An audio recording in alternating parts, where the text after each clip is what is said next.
नमस्कार दोस्तों, आपने ध्यान दिया होगा राहुल गांधी भाजपा पर कम हमला करते हैं, वो आरएसएस पर अधिक हमला करते हैं। ऐसा क्यों?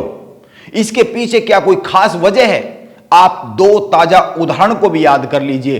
पहला, राहुल गांधी ने वरुण गांधी को कांग्रेस में शामिल किए जाने से सीधे सीधे मना किया, लेकिन इसमें भी संघ का नाम बीच में ले आए। और दूसरा, अभी कांग्रेस की जो भारत जोड़ो यात्रा है 30 जनवरी को श्रीनगर में समाप्त हो रही है। पहले 30 जनवरी को कांग्रेस का कार्यक्रम श्रीनगर में लाल चौक पर तिरंगा झंडा फहराने का था, लेकिन राहुल गांधी ने यह कार्यक्रम बदल दिया। कांग्रेस की ओर से कहा गया कि अब राहुल गांधी लाल चौक के बजाय जम्मू कश्मीर के कांग्रेस कार्यालय में तिरंगा झंडा फहराएंगे। लाल चौक पर झंडा फहराने का केवल आरएसएस का एजेंडा रहा है, जिसमें कांग्रेस विश्वास नहीं करती है। इसीलिए यात्रा का समापन कांग्रेस पार्टी के जम्मू कश्मीर कार्यालय में किया जाएगा और वहीं पर तिरंगा झंडा फहराया जाएगा। इससे भी यही बात सामने आती है कि राहुल गांधी भाजपा का विरोध करने के बजाय, भाजपा की सरकार का विरोध करने के बजाय आरएसएस पर अधिक हमला करते हैं, सीधा हमला करते हैं। आखिर ऐसा क्यों? हालांकि इस पर कई सारे राजनीतिक विश्लेषक आजकल बहुत सारे बातें कह रहे हैं। आजकल यह खूब चर्चा में है, सबके अपने अपने मत है, लेकिन एक बात पर गौर करने की जरूरत है और वो यह है कि भाजपा को लोकसभा चुनाव में करीब 40% वोट मिलते हैं।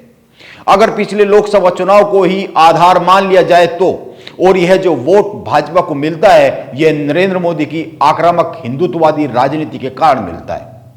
क्योंकि अगर यह वोट केवल भाजपा के कारण मिलता तो अटल बिहारी वाजपेयी के समय भी मिलता और उसके पहले भी मिलता। इसीलिए यह जो वोट भाजपा को मिलता है, इसके पीछे एक बड़ा कारण है और वो है नरेंद्र मोदी की आक्रामक हिंदुत्ववादी राजनीति। और यह जो आक्रामक हिंदुत्ववादी राजनीति है, इसका आधार है आरएसएस यानी संघ। अब दो बातों को समझिए। पहली बात, यह साफ है कि नरेंद्र मोदी की जो राजनीति है वो संघ की विचारधारा है, यानी जड़ संघ है।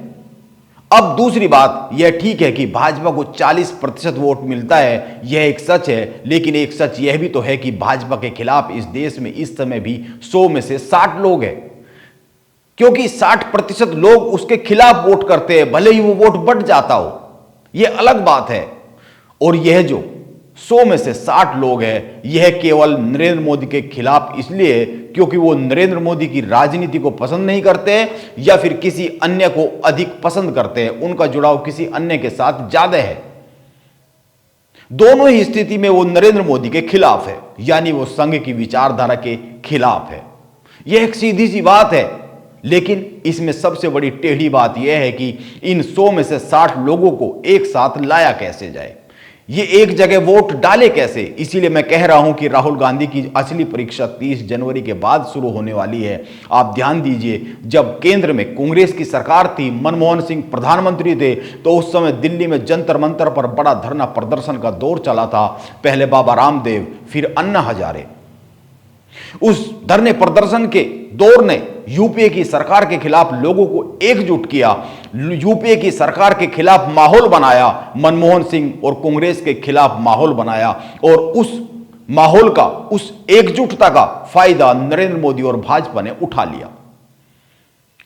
अब भी ऐसा ही समय है। राहुल गांधी की भारत जोड़ो यात्रा से भाजपा के खिलाफ जो 60% लोगों का वोटिंग होता है, उनको उम्मीद जगी है। जो भाजपा के खिलाफ वोट करते हैं, उनको उम्मीद जगी है। जो नरेंद्र मोदी की राजनीति को पसंद नहीं करते हैं, उनकी उम्मीद जगी है।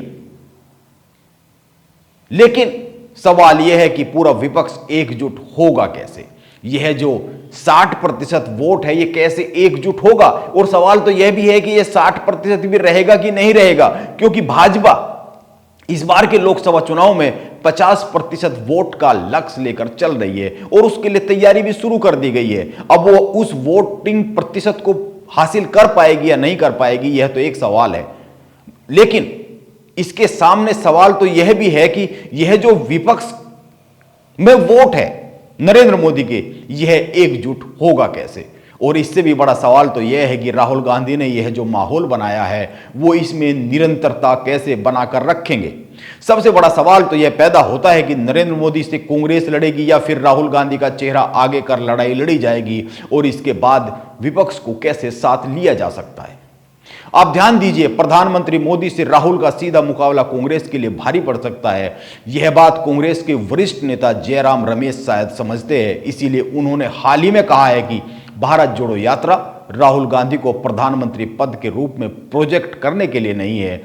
वो ऐसा कह रहे हैं, लेकिन राहुल गांधी के जो आसपास के लोग हैं, जो गांधी परिवार के कुछ चाटुकार नेता है, वो यह बात समझते नहीं है और ये चाटुकारिता के चक्कर में बार बार राहुल गांधी को प्रधानमंत्री उम्मीदवार बताने लगते हैं। क्योंकि अगर राहुल गांधी का चेहरा सामने आएगा तो फिर विपक्ष एकजुट होना बड़ा ही मुश्किल हो जाएगा। क्योंकि जैसे भाजपा क्षेत्रीय राजनीति को खत्म कर रही है, प्रदेशों की राजनीति करने वाले दलों को खत्म कर रही है, कुछ खास इलाकों की राजनीति करने वाले, जातियों की राजनीति करने वाले दलों को खत्म कर रही है, उसी तरीके से कांग्रेस भी क्षेत्रीय राजनीति के लिए खतरा है। अगर कांग्रेस बढ़ेगी तो शायद इसीलिए अखिलेश यादव दोनों को एक जैसा कह जाते हैं। हाल ही में कुछ समय पहले जब राहुल गांधी चिट्ठी लिखते हैं अखिलेश यादव को दिल्ली में कार्यक्रम में शामिल होने के लिए, भारत जोड़ो यात्रा में शामिल होने के लिए, इसीलिए शायद वो दोनों को एक कह जाते हैं, एक जैसा कह जाते हैं। और इस बिखराव की शुरुआत हो भी चुकी है। आप ध्यान दीजिए, केसीआर, अखिलेश यादव और अरविंद केजरीवाल के गठजोड़ को लेकर। इन तीनों का गठजोड़ बुरा नहीं है, क्योंकि यह जो 100 में से 60 लोग हैं जो भाजपा के खिलाफ लोग हैं, इनको एकजुट करने की बात है। उनको कहीं भी किसी के साथ भी लाया जा सकता है। अब किस क्षेत्र में किसके साथ आएंगे, किस प्रदेश में किसके साथ आएंगे, सवाल यह नहीं है। सवाल यह है कि क्या ये एक साथ आ पाएंगे। सवाल इनकी एकजुटता को लेकर है। और बड़ी बात यह है कि इस एकजुटता में राहुल गांधी कहां पर फिट बैठते हैं। इसीलिए मैं कहता हूं कि राहुल गांधी की असली परीक्षा 30 जनवरी के बाद ही शुरू होने वाली है। इस पर आपकी क्या राय है, जरूर साझा करें। नमस्कार, मैं योगेश राणा, आप बने रहे मेरे साथ।